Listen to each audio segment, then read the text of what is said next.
Hey guys, Deathletter Magic here, and I've got some bad news. I was going to try to film the new world record attempt for how many breakfast sausages I can fit in my mouth while still being able to sing the national anthem, but unfortunately Wizards released more spoilers. I mean, this set's already a disaster. Why are they even bothering at this point? Why don't they just not even tell us what, the remaining 100 cards are? I want to eat some sausages, damn it. Well, anyway, the first spoiler today is Fay of Wishes. What's a Fay?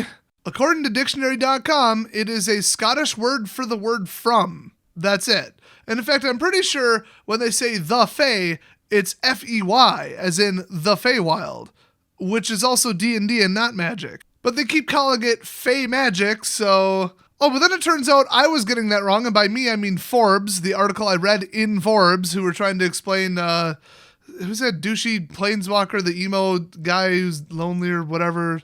Is it Owo or Otto or it's like something? Oh, I don't know. Well, apparently he's not even from Eldraine, so the whole, his society frowns upon Fey magic. That's not Eldraine. Apparently they love Fey magic, which once again is from D&D, not magic. Is Fey just some kind of slang term for fairy? Is that what they're going for? Because that's the first I've ever heard of it. I mean, it does say fairy wizard as the subtype. Also, is it plural? There's two people in the artwork. What is this card? So anyway, despite not knowing what the hell it's referencing, this is a fairy wizard or two, I don't know. It has granted, which now we're talking about genies because they grant wishes.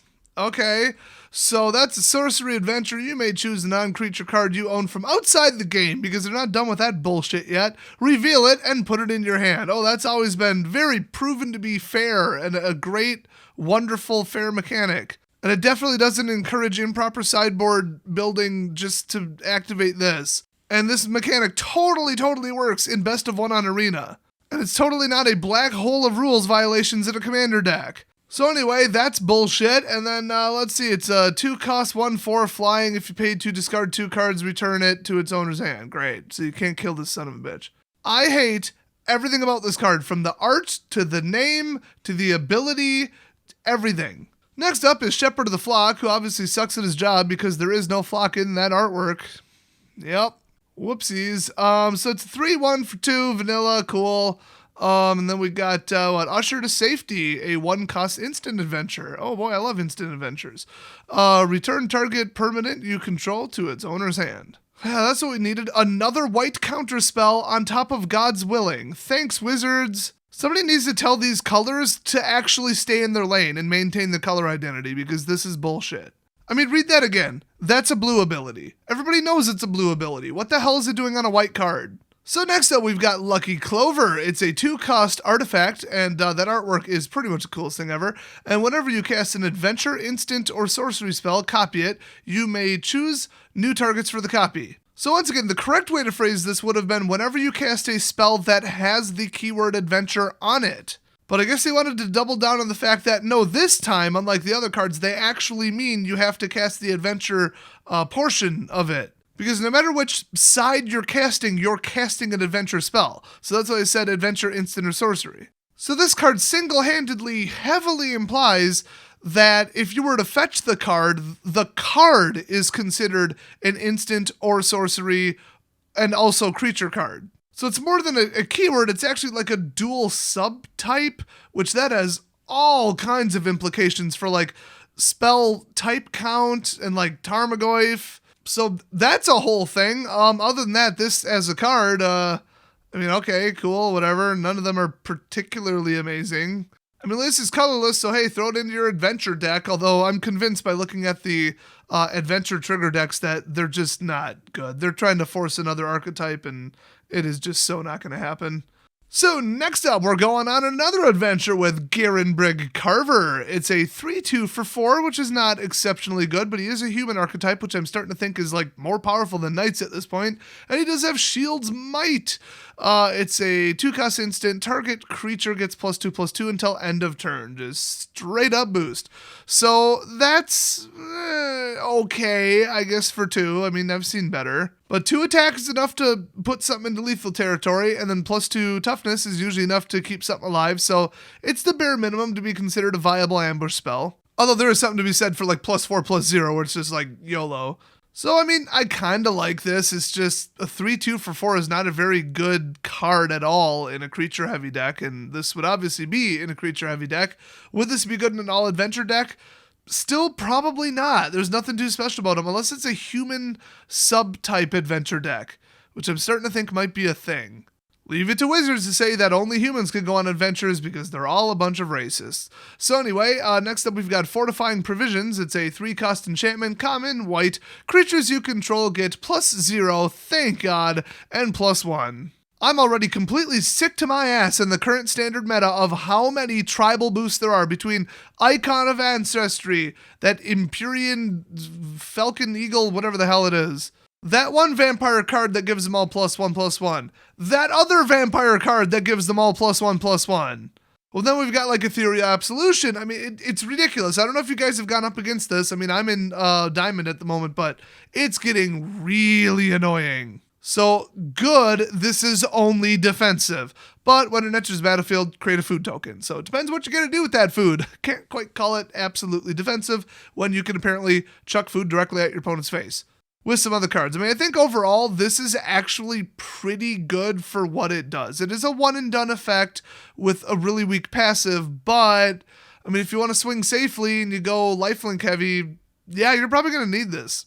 And it is universal and not locked to a subtype, so that really ups the flexibility. I could see somebody playing this in some kind of limited format, like the pre-release or draft. So remember, kids, if you want to grow up strong and healthy, eat your glowing orbs. Next up, we've got a black artifact equipment, Giant Skewer. It's a 2-cost, an equipped creature gets +2/+1, nice. And whenever equipped creature deals combat damage to a creature, not a player, to a creature, you very rarely see that. We need to see it more, that's interesting. Create a food token. So it's almost like that whenever this creature becomes blocked, then do something ability. I guess it wouldn't apply if you failed to do damage to it, if it has protection from your color. But other than that, I mean, recurring food triggers, that is pretty damn good. Now, it is a 2-drop and it's 3 to equip, but it's still not that bad.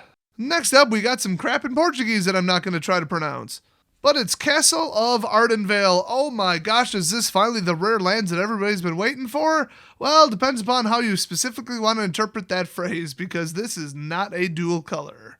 And good riddance to that bullshit. Not only is 3-color Knights overpowered as all hell, and I hope that you get color stranded in every single game after rotation when there's almost no color fixing left in the game, but on top of it, they need to promote mono. I think they think that Adamant will do it. It won't. But hey, this is a step in the right direction. And plus, these are going to be completely worthless. So at least standard will be hopefully something vaguely resembling affordable. Probably not. Right now, to build any deck, like literally any deck, it is $100 from the mana base, if it's 2 or more colors. I think there's one combination of colors that nobody plays where it's like 80 something. Otherwise, yeah, it's over 10 a card for every single dual land in the game right now. Or at least last I checked. And like I said, there's a couple tiny exceptions. So $100 to build any deck, that needs to end. So anyway, this is Castle Ardenvale, whatever. And it enters the battlefield tapped unless you control a plane, so it's a single check land, although different. It taps for white, cool. And if you pay 4 and tap it, create a 1/1 white human creature token. So this is Dawn of Hope. This is that other thing that flips. You know, the Legion vampire card thing. Pretty sure it's Legion's Landing. So yeah, do not underestimate the unbelievable, unstoppable power of being able to create 1 token every turn.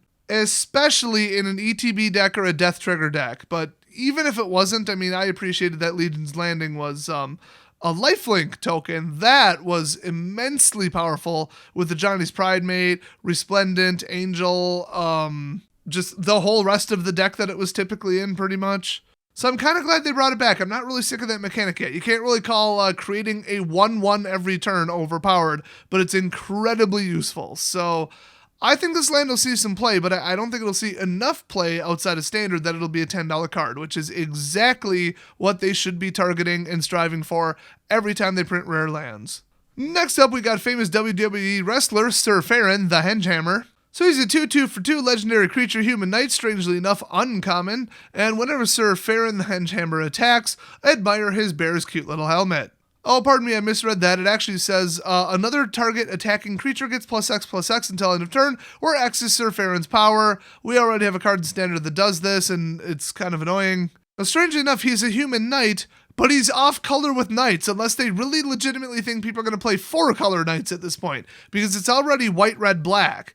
So, you know what? Screw it. Throw in the 5th color, just never have the colors you need, and just play 5-color knights. Screw it.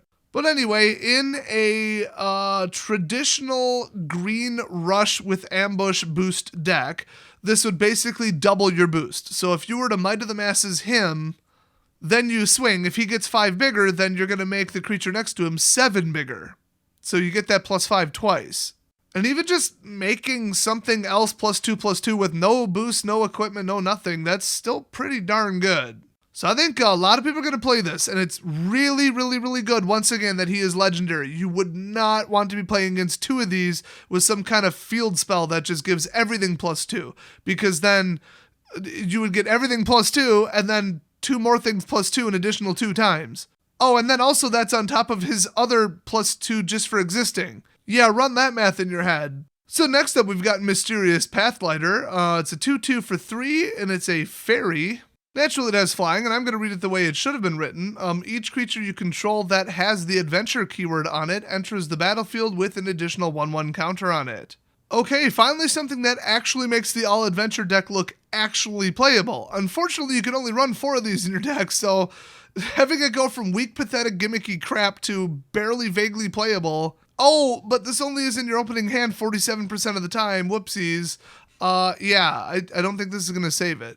Next up, huge card here, pun very much intended. It's a mythic and it has adventure. It's a Realm Cloaked Giant. That artwork is totally wild. It's a shame they couldn't lighting balance it worth a shit. You know what, screw it, I'm gonna fix it. This is actually a disgrace to the artist that they couldn't correct it for printing. Here you go. Seriously, what were they thinking past, it's dark outside? Well, I don't care, I wanna see the art. Crank that shit up. So anyway, this is a non-legendary giant. It's a 7/7 with vigilance because this set, by the way, is obsessed with 7. Was it Eldritch Moon or whatever, where everything was 13? Yeah, this thing, everything's 7 in the set. I don't know if you noticed. But the sorcery is cast off and destroy all non-giant creatures. So it's basically a planar cleansing, sort of. And then eventually, while this sits in exile, if you happen to get, 2 more mana, kaboom, drop it in the giant. I love this. This is just such a good card. And they even made the ability and the cost both double white because you don't want to let just anyone run a board white, but I will say, even in 3 color, 2 white out of 5 is probably what you have regardless, but they're just making it a little bit less reliable in like a 3+ color deck, and I appreciate that. Next up, Castle Garen Brig, which just so happens to be light balanced correctly. It's another rare land, and it enters the battlefield tapped unless you control a single forest or more. So pretty easy to get that to work. Taps for green, obviously. It isn't a forest itself, by the way, do note that.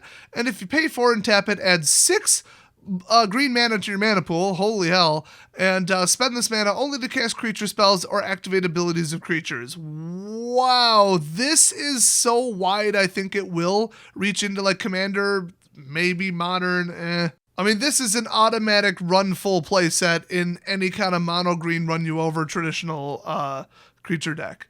This is just absolutely fantastic. I mean, the fact that it only taps for 2 more than you put into it, and they put like the kind of late game restriction on it. It's fair, it's good, and you can kind of cascade it a little bit, not quite to the Cabal Stronghold or Nykthos Shrine to Nyx level, but you can do one into another, without it getting completely out of control and just mental, where like, it's like Nykthos where I'm like, I'm generating 37 mana, screw you. So for once, I think they were completely right making this not legendary. I think it is fair to have more than one of these in play. And it reliably comes in untapped. I mean, this is so much better than the Memorial cards. This is just an utterly fantastic card. Next up, it's Castle Embereth. I wonder if they named it after that because it's red aligned in embers. That's some J.K. Rowling level naming right there. Anyway, same thing. Enters untapped as long as you control a mountain. Taps for red. And then this one you only have to pay 3 for the ability. So creatures you control get +1/+0 till end of turn. So an unlimited boost spell, although it technically costs 4 because you're losing the use of your 4th land as well as the 3 mana that went into it. So that's annoying, but it's only +1, and by the time that they could light this off, if you let them get an uncontrollable amount of creatures, then you deserve to lose. I mean, by that turn, against like a red creature heavy deck, you should have at least blown half of them up, if not all of them, or brought out a superior army that can at least stand up to some bit of onslaught. If neither of those are the case and you're just going for some bullshit mill deck, I hope this card kills you. Next up, we've got Escape to the Wilds. Once again, fascinating artwork there. I don't know what's going on, but it's pretty cool. So it's a 5-cost rare sorcery in Gruul colors, and exile the top 5 cards of your library. You may play cards exiled this way until the end of your next turn, and then you may play an additional land this turn. So this is just a really, really narrow Commune with Lava, which is a famous old card from a couple years ago. So just keep in mind, you have the current turn, which not really because you just spent 5 mana on this, and then the entire next turn to cast anything that you popped out of those 5. Oh, and by cast I mean play, because it says play, and there's a very distinct difference in that you can play lands from it. So if possible, try to cast this before dropping your land for the turn, because if you manage to pop 2 lands, you can drop one from there before it just gets left in exile forever because you didn't use it. So this is just a fantastic card. I mean, it's all around great. It's actually very subtly another half mechanic, because remember I said, semi-hexproof, semi-trample, all these little, it's almost this overpowered mechanic. I love stuff like that. This is that, but for card draw. It's card draw, but you only have like 1.5 turns to use the cards and then they're gone. So it's not quite draw, it's semi-draw. Just think how much better draw, but with a very narrow time window, would be in the current blue, black, white control decks. Instead of just, Chemister's Insight, ha ha ha, I've got 7 cards in hand at all times, screw you. Because that's getting really old.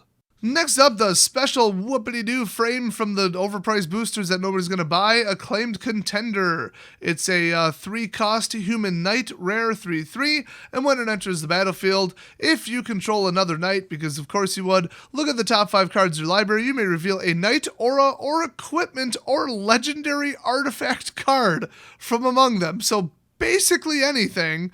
And then put it in your hand. Put the rest on the bottom of your library in a random order, which I always find perpetually comical. By the way, I've been making a slight error in all of these spoiler videos. I said, this is, number 334 out of who knows. So I said, between the commander decks and this and that, there must be X amount in the set. No, they're actually counting the same cards twice all of a sudden. This is a new thing as far as I know. I don't think it used to work this way with promos. I could be wrong, though. I think they just kind of had their own number. I don't know. But there should be a lower numbered Acclaimed Contender, but this one is number 334 because it's a special frame. Or so a couple people in the comment section told me. I don't have confirmation of that. Wizards is just throwing out numbers and no numbers and above numbers and just who knows without any explanation anywhere. So whatever, maybe true, may not be, but it makes sense since I think it goes up to 380, which seems, just a little high, just a little bit. Speaking of corrections, that stupid little overpowered dwarf from hell that's going to be banned in 3 seconds from yesterday's video, I made a slight error, once again, according to random people in my comment section, but enough people said it that it must be true, right? I guess Chandra's emblem does not count as a, quote, red source. I thought, does it not have a color identity because it's not a permanent? Because remember, they aren't permanents. So it just has no color identity. But then I thought, but it's literally from a red planeswalker. It's created by a red planeswalker. I would think by extension, the emblem would be red. Or the red source would be Chandra because she was the source for the emblem. As it turns out, no, apparently. So it's only heavily broken with every other red card in the game, but not Chandra. Which you'd have to be out of your damn mind to play a 6-cost planeswalker in a Cavalcade deck. Especially when all your Cavalcade triggers can hit for 3 apiece. Really don't need to go to 6 at that point, do ya? So anyway, next up we've got another rare land, Castle Ventris, which looks like it would sell funnel cakes. Just kind of getting like a carnival festival funnel cake vibe from that. So it enters the battlefield tapped unless you control an island, of course, and then it taps for 1 blue, and then if you pay 4, scry 2. Boy, you better be pretty darn desperate if you're wasting 4 mana plus the use of this land, so basically 5 mana, to tap it and then just scry 2. I mean, your turn's basically over. You've pretty much used all your mana for the turn, in all likelihood. So it's a very, very desperate measure, but It's better than nothing, but I think we found our first $1 version of this card cycle. And finally, we have the fifth one, which is in Russian and very blurry, but according to the translation, it's Castle of Loch, Duane, which, I mean, obviously, of course, that's what it is. That's the fifth castle. And you know what it does. Comes in tap, lets you control swamp, adds black, yay. And then if you pay 3 black and tap it, draw a card, then you lose life equal to the number of cards in your hand. Oh, that is actually pretty fair. I mean, late game, it's like, oh, I just get dinged for 1. And then if you're just hoarding cards and you've got an enormous card advantage over your opponent that late into the game, if you draw another one, it is going to cost you. And it should. I think the very idea that drawing a card, there's like an offsetting penalty based on how many cards you already have because you're getting too powerful, that whole concept needs to be on like 10 more cards. Once again, may I refer you to the Teferi deck right now, the Nexus deck, or any black, white, blue deck ever created, pretty much. Just overdraw, overdraw, overdraw. What it should say is like, on Chemister's Insight, draw 2 cards, unless you have 5 or more in hand, then draw 1. There you go, done. More fair card. Ta-da, I fixed it. And also ban Teferi and Nexus and anybody who's ever played the deck ever. And the final card from today is Wallbreaker Giant. It's a quad hybrid. I think there's quite a few of those at this point. I think there's more than 5, actually. And it's a creature, giant. Gotta love that giant tribal. I don't think it'll take off, but somebody's going to do it. And can't be blocked by walls and knights. That's just funny to me for some reason. I mean, it's funny to me to have a giant, like 30-foot tall, creature get blocked by a rat, like in the actual gameplay. So now, of course, saying that, this card itself can still actually be blocked by a rat, so I guess saying it's more realistic might not quite be that accurate of a take on it. And you know what? Knights have been known for slaying giants. That and dragons. Like, yeah, now you've lost me. I get it. They can just climb over the wall. But knights? It's almost like they put that on there just for game balancing. So, mono green creature rush sideboard card against knights. There you go. Honestly, Knights is going to outdamage you 2-1, so you're probably going to leave this on defense anyway. But this is a 5/5 for 4, so, hey. So today's spoilers actually look fantastic. I mean, they look fun, they're interesting, it's a lot of amazing new cards, the lands are great. It's a shame they ruined the set almost single-handedly with about 3 cards so far. It's just unbelievable that they're that careless and that stupid. They got so close to printing a good set and a good product. So close. And now because they missed, we all get to suffer for another year and a half-ish until the next rotation. Thanks, Wizards! You know what? If Standard goes completely to shit in like a couple weeks like I think it's going to, let's have a little fun with Wizards. It's not that hard to find a mailing address for, their Renton, Washington office or whatever.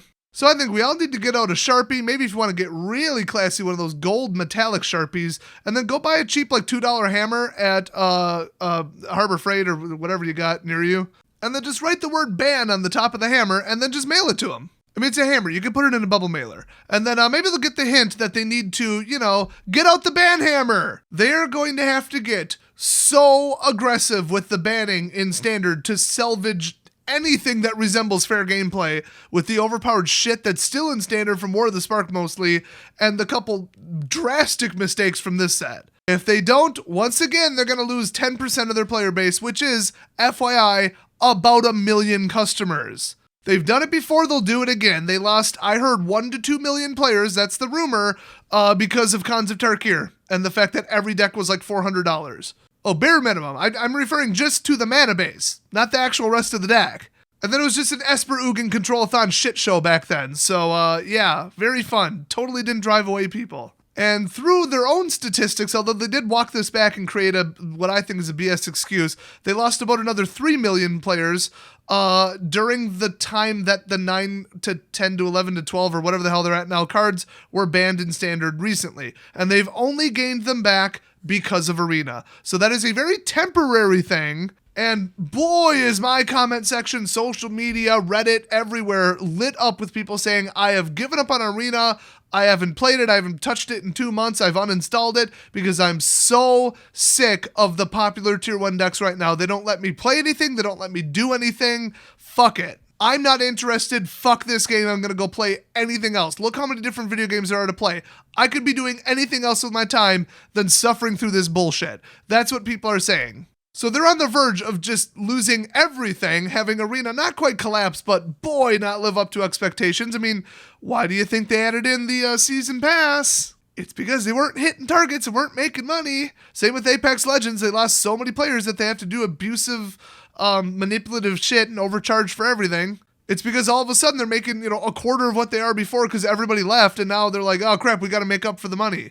So I sense that happening with Arena, and that goes double for Paper Magic. I heard once again a rumor that F&M attendance is down the toilet lately. They're getting record attendance at the pre-release events, but that's because those aren't constructed. Like, that's the reason. And, you guys think that this is hyperbole, haha, I'm being funny, I'm exaggerating when I say they need to ban a card before it even comes out, before it's printed.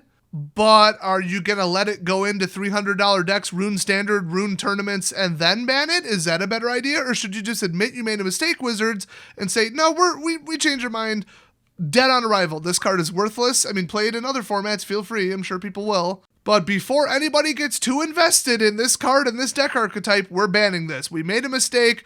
R&D and playtesting made a mistake. We're banning it day one. And if you think that's impossible, they would never, ever do something like that, that's exactly what they did when they started Modern. They pre-banned like 15 cards or 20, like it was a lot. It might even been more than 20. They just saw cards that were problematic in other formats, including Extended, which was the precursor to Modern, and they just said, we already know this is going to be a problem, just ban it before it even becomes a problem.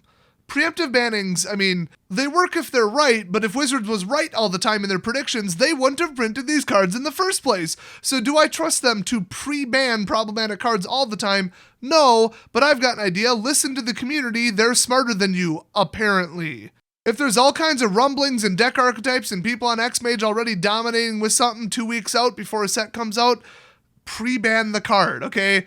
Us as a community, we're smarter than you, Wizards. We've proven that time after time after time after time. Look at the Emrakul Marvel ban. I mean, come on. How long did it take people to find out about the Saheeli Cat Infinite combo? Or the Hostage Taker Self-Contained Infinite combo? A day? An hour? A minute? I mean, holy shit. Like, yeah, we're like 10 million people. You crowdsource anything, we're going to beat them. But on top of that, their staff members are incapable of doing their jobs at a basic level. So I think we should bring in the system that I and other people have already recommended. We all vote. Every time that the banner restricted announcement comes out, I think it's like around the time of the pre-release and right before a set comes out, it's like a couple days prior. Let the community vote and let it include cards that are about to be legal and standard. And just the top 3 cards that people want out, gone.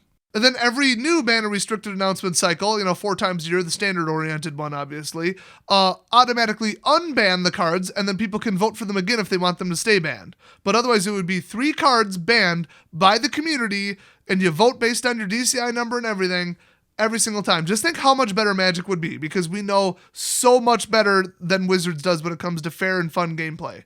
It's such a perfect system. Why doesn't Wizards implement it? Well, it just comes down to they are just too damn arrogant. It's the corporate culture there. Look on Glassdoor.com. There's no accountability for anything ever. It's just how they run the company. If higher up, longtime employees there make giant mistakes, either saying something stupid to the public or on social media, or just drastically breaking standard or having to ban something or making an incorrect ban, just something horrible level, there are no consequences. There's no follow-up. There's no prevention, nothing. It's just, oh well, nobody's perfect. Yeah, let's just keep on doing what we're doing. I've been here for 20 years. I can get away with whatever I want. That's basically the corporate culture there from what I heard from ex-employees. So that attitude of I'm always right, and if I'm not, who cares? I'm the best person for the job. I'm not going to listen to anyone. I know what I'm doing. That whole attitude definitely extends to the community and the standard ban decisions. So yeah, hopefully everything I just said is in the near future. It won't be though, and it's still going to be an absolutely broken shit show. I think we all know that. So thanks for watching. I can't wait for the release of this set, and I'll see you guys next video.